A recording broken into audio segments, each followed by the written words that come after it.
Hi, this is Gil Robles here. Um, First of all, I'm working in Rebel right now, and this is the previous version. There's a new version out right now. I have not purchased the newer version yet. I will eventually, but for several reasons, I haven't gone and done that. And one of them being is that I have not figured out these watercolor. I love them. I've used them, and I've done maybe three three uh, three pieces that I felt were successful as far as trying out these watercolor brushes, but I haven't really used it at any length because I really haven't figured it out. And before I go out and get the next version, I want to take some time to really figure out a method or a way that I would work with these brushes that would at least give me a chance to produce something decent. You know, when I use them. So I'm trying to develop a method that for me I would rely on to work in these with these colors. So I'm going to choose one color and try and build up the masses here. Not worry too much about the details first. But yeah, so that's pretty much it for. I know maybe a lot of you or some of you have already gotten the newer version of Rebel. If you're used to this, from the title, you're going to know that this is a demo in Rebel or whatever. But I have this is not the newer version. I don't know what the newer version is going to look like. I do know I like this software because of how well it mimics watercolor and how well, as you saw, the paint drips down and looks like, like if you are actually working in the medium. But one of the things with these software that mimics mediums well, like watercolor and so forth, if you're used to working traditionally like I am, then one of the hard things is that, even though it mimics watercolor, it isn't watercolor. It doesn't behave like watercolor when you're using it. It looks like watercolor. I don't know if that makes sense. It looks like watercolor as you're using it, but it doesn't behave exactly as the actual the real life counterpart does. So I've done a lot of work in watercolor and gouache and so forth, and even though you have this digital media that mimics them, it is not the same thing really, but it simulates them, and you can get some nice effects and so forth. It's still, if you're used to it, I don't know. I guess with myself, it just throws me off sometimes that this is not actually watercolor. I wish it were, but yeah, that's it. I'll get it. I'll get the newer version as soon as I can. In the meantime, I'm not sure how big of a difference it is, and I'm not thinking that it would be so much of a difference that even if you had the newer version, that this would doing a video in the older version would still be just as good, you know. But anyway, I also wanted to talk about just going through your work, going through art, creating art, and getting to a point where you feel like everything that you do just doesn't come out right. Like you get into a rut, which is what I've gotten into lately. I last thing I did, I struggled to get this illustration assignment out, and after that, it just seemed like everything I tried to do was just like awful. And I wasn't too crazy about the illustrations, as a matter of fact, because I felt like, it was acceptable, but I didn't feel like it was my the best that I could do. but it was good enough for the art director. It's just not good enough for me. But so uh, and I was just going through a time where I felt like everything that I did was not coming out right, and maybe, you know what, maybe it's me, and maybe it's just me that sees it, because what happens is that I think that when you practice every day, when you practice daily, you do get to pick up more your mistakes. You get to do, or you start to think to yourself that, you know what, I want to challenge myself a little bit more. I just don't want to do the same things. I want to grow beyond where I'm at.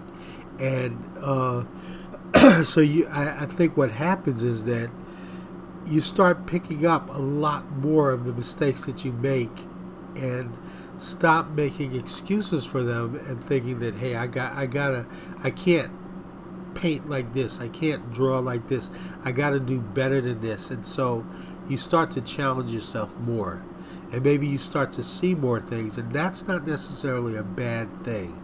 So I wonder if, if my struggles are just things that I saw and that maybe nobody else would pick on, but because I'm trying to push myself more, that I'm starting to see more and starting to be a little bit more self-critical in what I put out.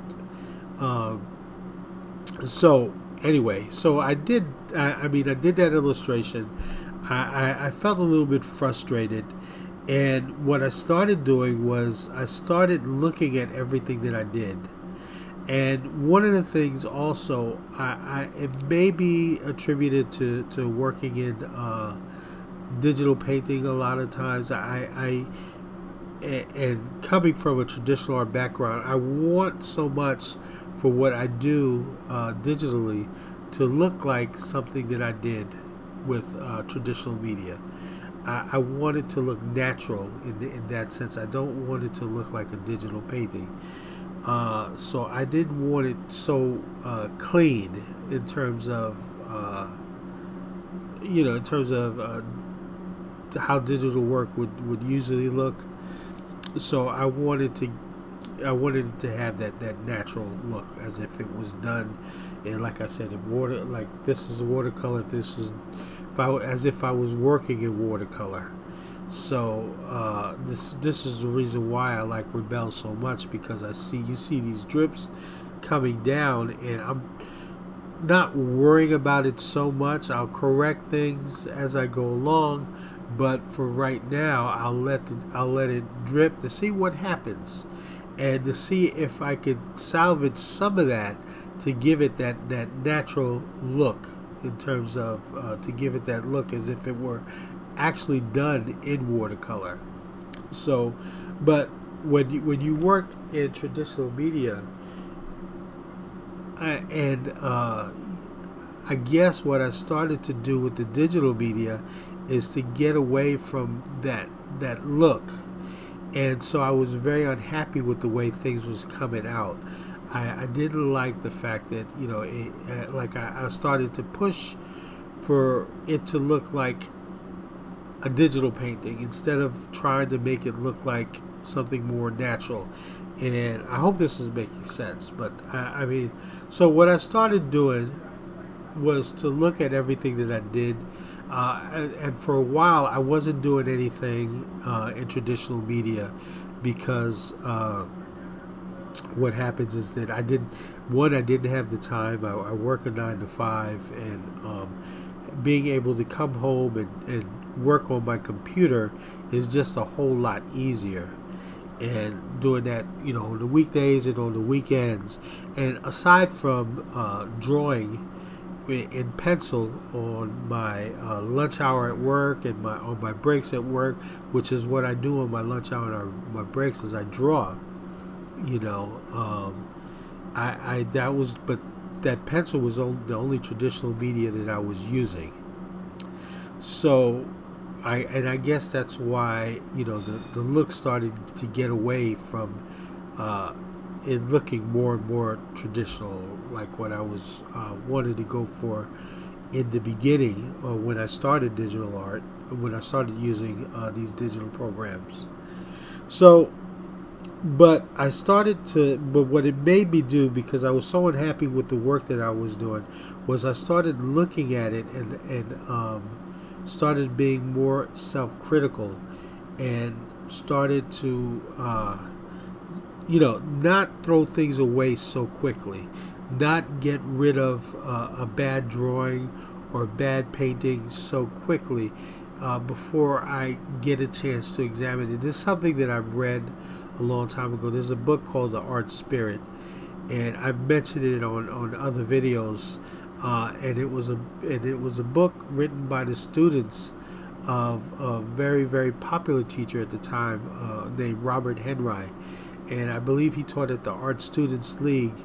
And so what they did was they took notes, and they gathered these notes together, and they collected it in a book, and it's been sold out, it's been printed and sold, and it's been printed and reprinted, and it's still in print today. And it was from around, I guess, early 1900s that he started out.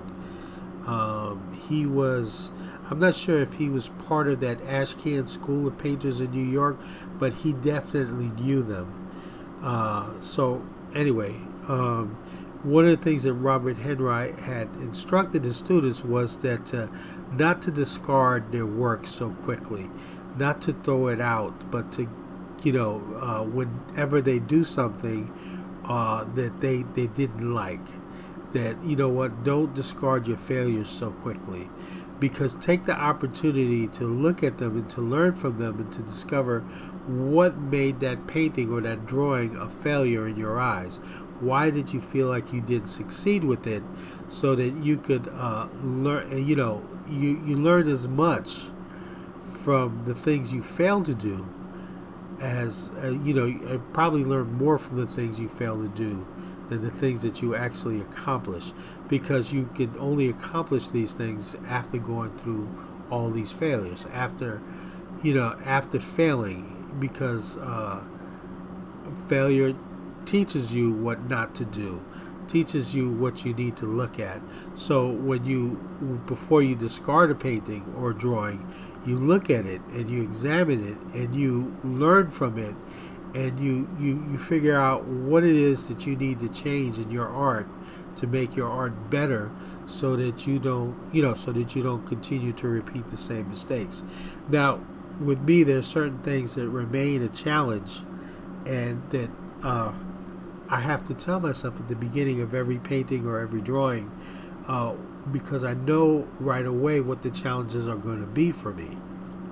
One of the challenges that, I tend to, when I draw, to have my head somewhat cocked, so that I looked at either left or right, so that I'm not looking at what I'm doing straight on. And maybe that's what's sometimes throws off the axis, like the eyes and the nose and the mouth don't line up as they should. And so that's something that I always have to be aware of, because I kind of tend to do that a lot of the times.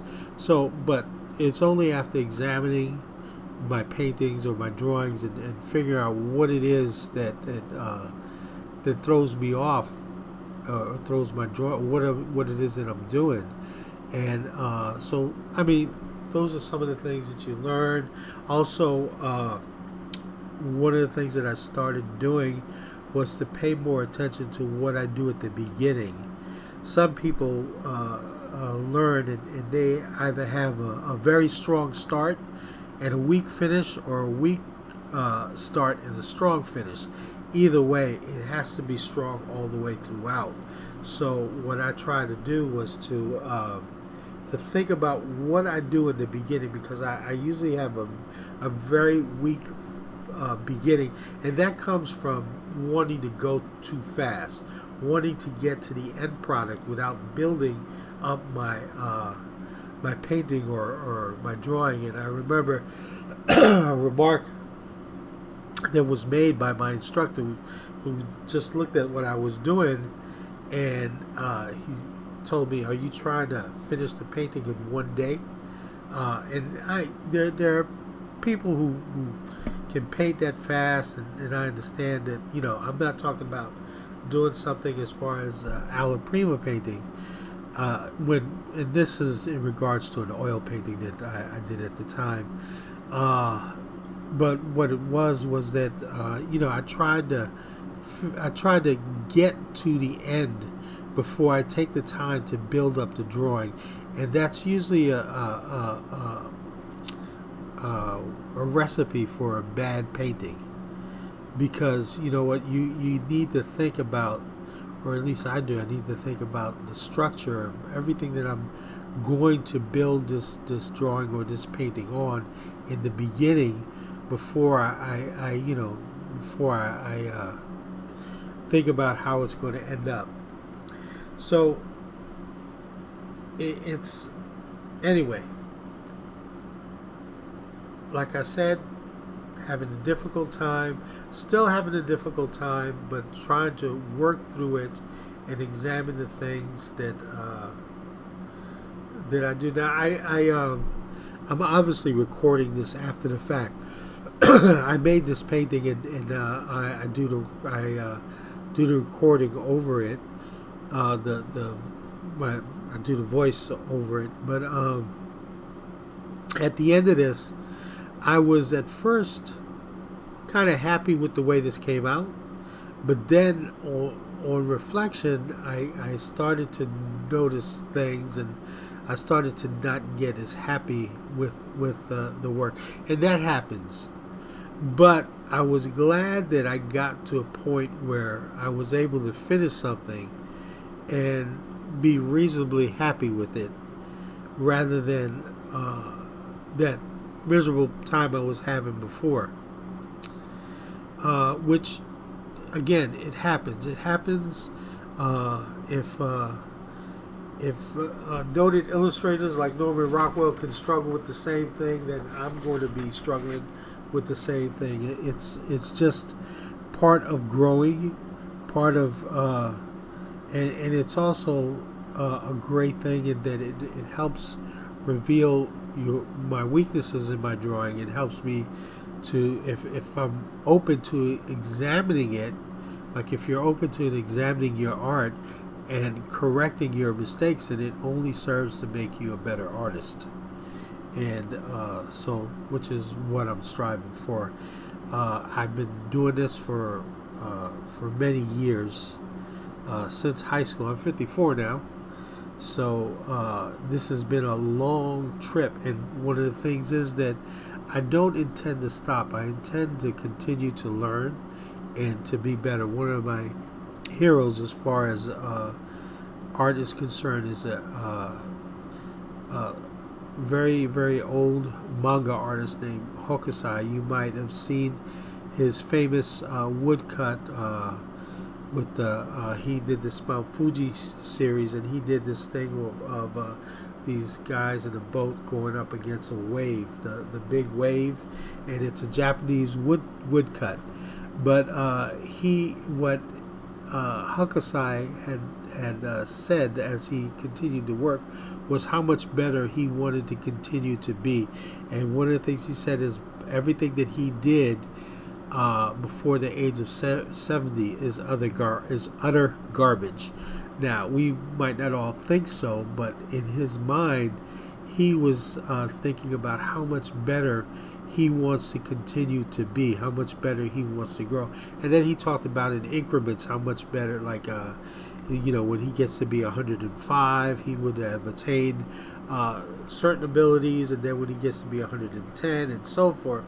And he talks about a lifetime of pursuing this goal of being a better artist, and which is the attitude I want to have, to continue to grow. And so I am coming towards the end of this painting. I've tried some brushes that I've never tried before. I'm just messing around with this, and like I said, trying to figure out a way of working with this where I would feel like I can reasonably I can think that I can reasonably assume that I would be able to do some good work with it.